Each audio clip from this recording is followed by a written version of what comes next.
It's Laura Eubanks of Design for Serenity with your succulent tip of the day. And today we're in Del Mar, rehabilitating this fantastic Korean raised bed planter. We have got some Senecio vitalis, some sticks on fire, a beautiful Aeonium Zwartkoff, and some Diamondia. You've heard me talk a lot about Diamondia. It's not a succulent, but it's a really tough ground cover. And I like the way it's spilling over the side of the planter. So I'm going to be pulling out this little stick. We're going to be pulling out the vitalis. I may take some pieces of it and reset it. I brought all of these new things to create kind of an undersea look in this beautiful showpiece of a raised bed.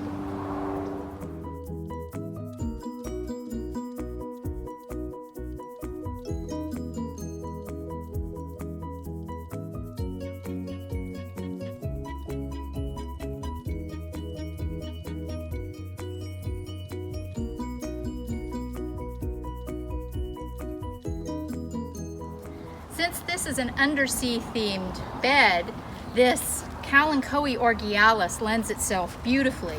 But sometimes you don't necessarily want to work with the plant in its configuration right out of the can. Don't hesitate to break it up for parts. So I can take, because these are all just little individual plugs. That's how the nurseries do it. They start tiny, there's probably a dozen plantlets in this pot. So I can take this part and pop it in right there. Then I can pull up another section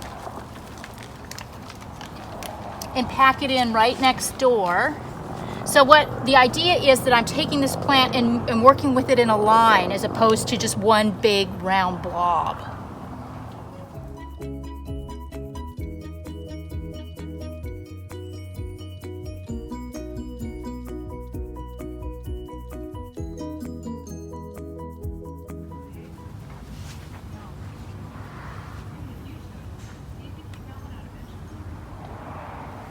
How about this torch cactus?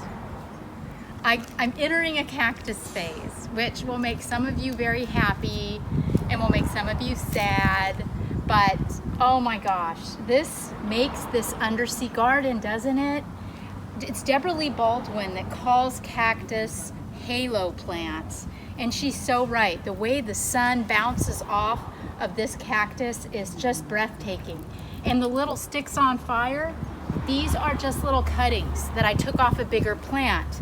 Remember, you can work with sticks on fire as cuttings, and that's a great way to maintain their smaller size because it's going to take a minute for them to reestablish a root system.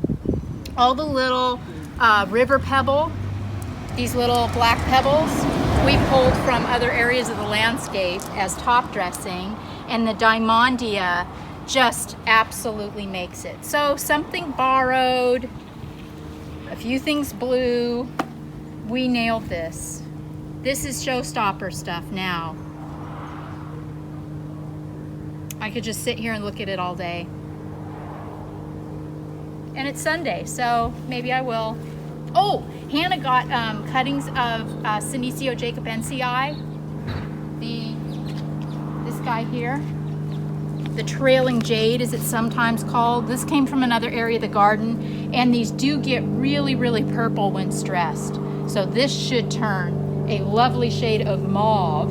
We've got a little bit of ice plant in here. This was here already, but look at the cute little fuchsia straw flowers. You can just kind of expect to find this in a coral reef. Look at how the Luciae, the Kalanchoe Luciae, works with this crested dwarf cactus and the Echeveria sea dragon. And even Senecio vitalis, that god-awful plant, got a stay of execution because I was able to tuck cuttings of it in spaces throughout this new install. So yeah, it's my story and I'm sticking with it. This has been Laura Eubanks reporting with Hannah Eubanks in Del Mar, California with your succulent undersea tip of the day.